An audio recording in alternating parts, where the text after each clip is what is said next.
tristísimo, porque ella probablemente hubiera podido sobrevivir como lo hicieron sus hijos si hubiera llevado el cinturón de seguridad puesto, porque el cinturón de seguridad salva vidas. Pero este es un caso puntual que está dentro de la selva de lo que es el transporte y la movilización de pasajeros y de carga en el país. Susana Villarán, la alcaldesa, ha emprendido una reforma del transporte que ha sido sumamente criticada, pero algo hay que hacer, y tanto es así que dos de los ejes de esta campaña electoral han sido precisamente el tema del transporte y el tema de la seguridad ciudadana. Alfonso Flores es gerente general de la Fundación Transitemos, que acaba de publicar este estudio, Movilidad en las zonas urbanas. ¿Podemos poncharlo? Ahí está. Movilidad en las zonas urbanas. Un estudio que va más allá solamente del tema de transporte, sino que maneja el concepto de, si me hace recordar, los ingenieros. ¿Cómo está? Buenas tardes. Buenas tardes a los amigos. El concepto tradicional con que se ha venido planificando las ciudades en el mundo es en función al automóvil. Así es. Entonces, los ingenieros de transporte tradicionales, su obsesión es cómo le doy más espacio al automóvil, más flujo, cómo solucionar el problema de los estacionamientos, los ciclos semafóricos. Por más que lo intenten, siempre llegaremos al mismo punto, que el automóvil es como el agua. Sí. Basta que haya un huequito y toma el espacio. Entonces, para cambiar esa situación y poder solucionar el problema, tenemos que pensar en la movilidad de personas y mercadería. Entonces, el transporte solo es una ciencia parcial del tema. El concepto global implica el uso racional del automóvil, la seguridad vial y cómo desplazar bienes y mercaderías de un punto a otro, que esa es la razón de la movilidad.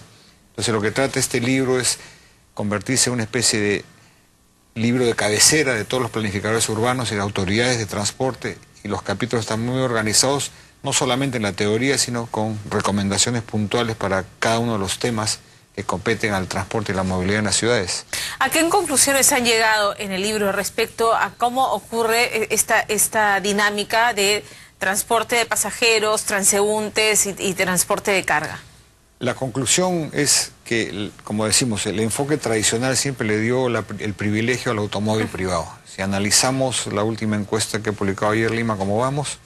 Sorpresa casi diaria. Sí. La uso en bicicleta muchas veces cuando el clima me permite. Entonces vemos que antes era la carrera indiscriminada entre micros y buses y el tráfico, los carros, era un caos. Todo el mundo se quejaba. Ahora que van ordenados los buses, porque lo uso, van en su línea, ya no se tiran bocinazos, ya no se pasan unos a otros, todo, pero sigue habiendo un caos. ¿Qué pasó? Fue invadido por el automóvil. La gente dijo, uy, ya no hay micros, vamos por ahí, es más fácil, más rápido. Y al final se terminó congestionando la vía de autos particulares y de taxis y colectivos. Uno mira y de cada 7 vehículos, 6 son taxis. 6 son taxis. Entonces, que van parando y el transeúnte, además, el pasajero negocia. A los buses, invaden el carril del bus. Claro. La falta de cultura, ¿no? Entonces, digamos, si bien es cierto, la reforma, el propósito era ese, la política a veces ensucia las cosas, porque si se hubiera mantenido como era, sale el auto particular y darle privilegio al transporte público, esa es la forma correcta de llegar a la movilidad. Es decir, yo, usuario de automóvil particular, digo, no me conviene en auto, me voy en el bus. Llego más rápido, no tengo que lidiar con nadie, voy cómodo. Entonces, el concepto es... A alguien escuché una frase, no puedo decir quién porque no lo recuerdo, pero decir que el transporte público es eficiente en las grandes ciudades, y se demuestra esta eficiencia cuando las clases más altas, aquellas que tienen acceso a tener un vehículo y que puedan hacerlo en vehículo particular, no lo hacen y salen y usan transporte público. La movilidad eficiente no es que el transporte público es para los pobres, sino cuando lo usa el rico. Exacto. Efectivamente, entonces el tema las personas que han tenido oportunidad de viajar y llegan a Nueva York o a Londres, no se les ocurre usar un auto, uno puede irse al metro, en el bus, hay otros medios de transporte público. En Europa más tampoco, no hay lugar donde estacionarse porque las ciudades son pequeñas, están congestionadas, no hay forma, uno tiene que usar. Entonces ahí va metro, una serie de bus. Recomendaciones, ¿no? Cómo pasar de la pirámide tradicional a la ideal. La tradicional es... Primero está el auto. Que acá en Lima es claro, el chiquitito, 7%. El auto. Y arriba están, el último en la pirámide es los peatones. Entonces hay que invertir la pirámide y darle los mejores espacios a los peatones, a la ciudad, a las personas, porque al final la ciudad vive personas, no viven autos, para luego darle privilegio al transporte de bicicleta, transporte público, transporte de carga y finalmente el automóvil. Entonces, cuando invirtamos, para poder llegar a esa pirámide ideal tenemos que pasar por lo que se llama la pirámide estratégica. ¿Cómo logro eso? si la oferta de transporte público hoy en día en Lima es deficiente, de mala calidad, a mí no me interesa subirme a un micro a pelearme con todo el mundo. Entonces sigo usando el vehículo individual. Sí. Y otro vehículo que comienza a crecer en ese aspecto es la motocicleta. Claro, que todavía no es un problema en Lima, pero lo va a hacer pronto. Lo va a hacer. Cada vez hay más gente que opta por la motocicleta porque precisamente puedes ir... Y eso causa, como el caso de países, ciudades como en Sao Paulo, Brasil, 14 muertos diarios. Ah, sí.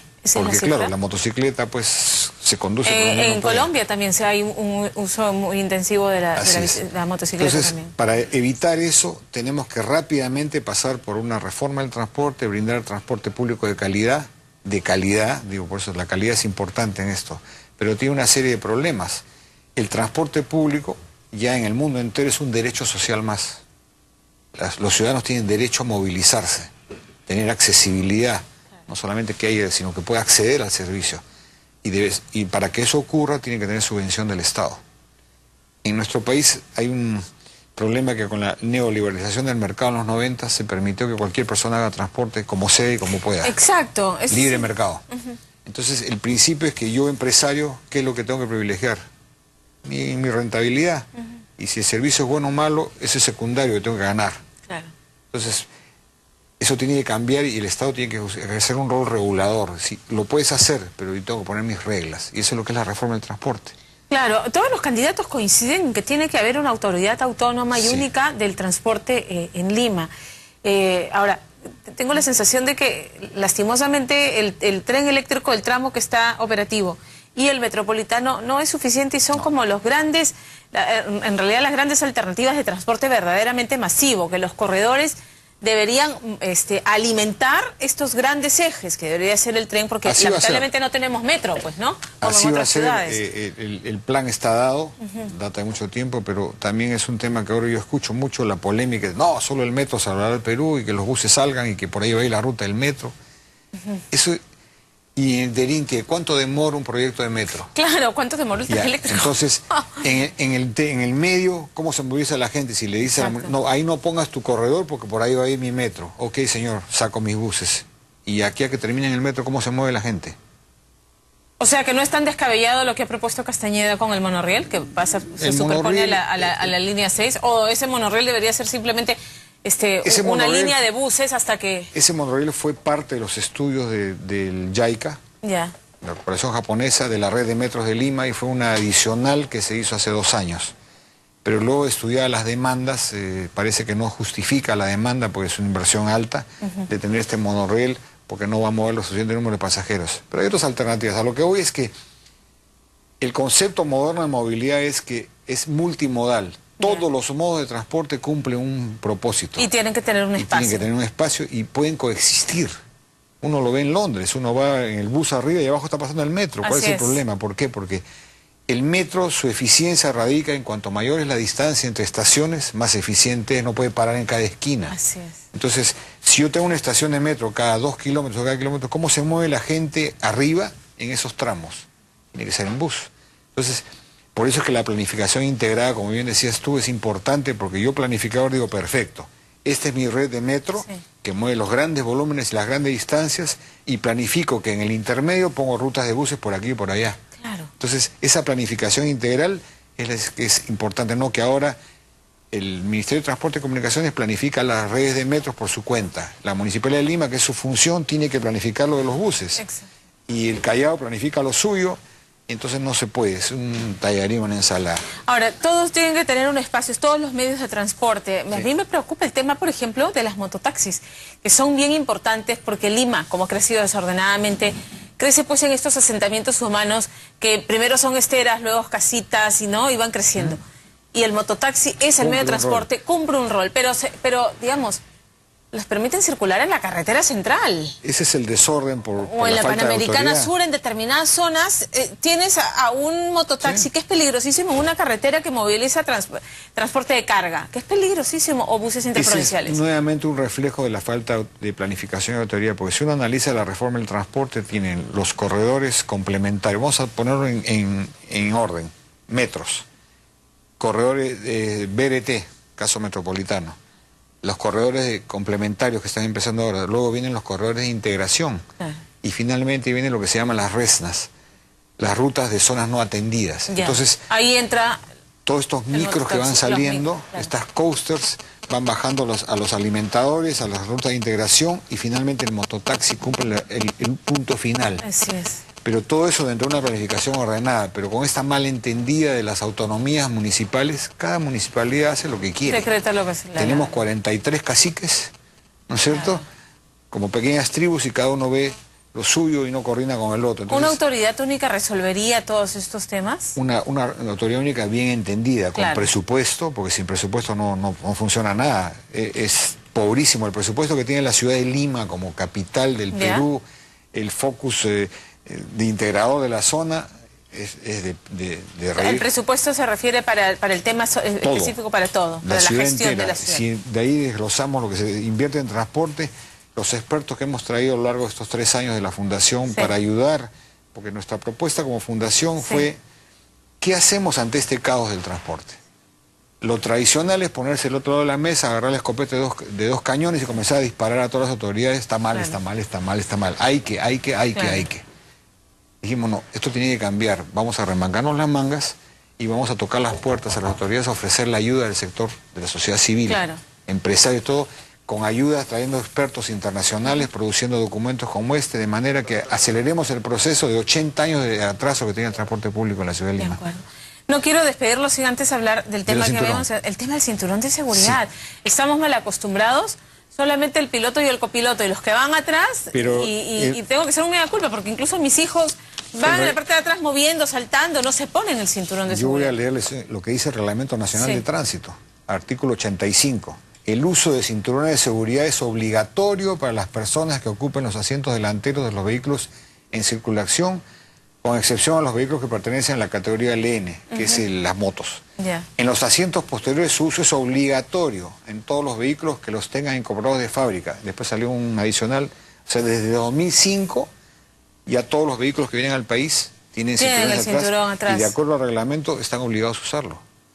O sea, es obligatorio, y el reglamento también contempla la sanción. Es decir, si un policía detiene un vehículo y ve a los pasajeros atrás, debe aplicar la G28. No llevar puesto cinturón de seguridad y o permitir que los ocupantes del vehículo no lo utilicen. Es una falta grave con una multa de 8% de la UIT y 20 puntos de la licencia. Y es más, revisando adicionalmente el reglamento, es para los taxis, es exigible desde el 1 de enero de 2004, obligatorio. Es decir, el chofer de taxista debería combinar a su pasajero a ponerse el cinturón de seguridad. La cuarta disposición complementaria: a partir del 1 de julio de 2004, todos los vehículos de la categoría M1 destinados a servicio de taxi deberán contar con cinturón de seguridad para todos sus ocupantes. Por lo tanto, es una falta que no se está fiscalizando y no se está sancionando. Esto aplica para, como una vez más regresamos a la cifra del 7% que tienen vehículos particulares, ¿no es cierto? ¿Y qué pasa con las coasters? Nadie, o sea, ahí van parados, en transporte público en ninguna parte del mundo te exigen poner siempre hay pasajeros parados. Que van parados, el problema no pasa por ahí, sino que el modelo de transporte comisionista afiliador que ha venido ocurriendo en nuestras ciudades, que el bus no va a una velocidad sostenida, que va correteando con el otro, hace que sea inseguro. Pero si uno analiza los transportes por el otro lado, donde van a una velocidad moderada, como está ocurriendo ahora con la avenida Arequipa. De acuerdo, claro. Que van en su carril, van a la velocidad sostenida. No tendría, o sea, los riesgos se minimizan. ¿Y qué pasa con el transporte interprovincial? Ahí sí tienen que... el transporte interprovincial, uno ha viajado con novio, muchas veces a Máncora en bus. Exacto, tiene que ir con cinturón de seguridad. De 2 puntos, De acuerdo. Muy bien. Le agradezco mucho, ha sido muy ilustrativo conversar contigo. Voy a revisar de todas maneras este plan. La verdad que esto se vende para los amigos televidentes en el Fondo Editorial de la Católica. De la Universidad Católica. Y igual nosotros en la página web de la Fundación, www.transitemos.org, el documento va a estar colgado en forma digital, porque creemos que es un documento que debe ser difundido. Así es. Y está organizado en capítulos. Cada capítulo puede ser leído independientemente del otro. Tiene un resumen ejecutivo. Uno ve el resumen ejecutivo, si le interesa el capítulo lo lee. Claro. Muy bien. Alfonso, muchísimas gracias por estar esta tarde con nosotros. Tenemos que hacer una pausa y volvemos.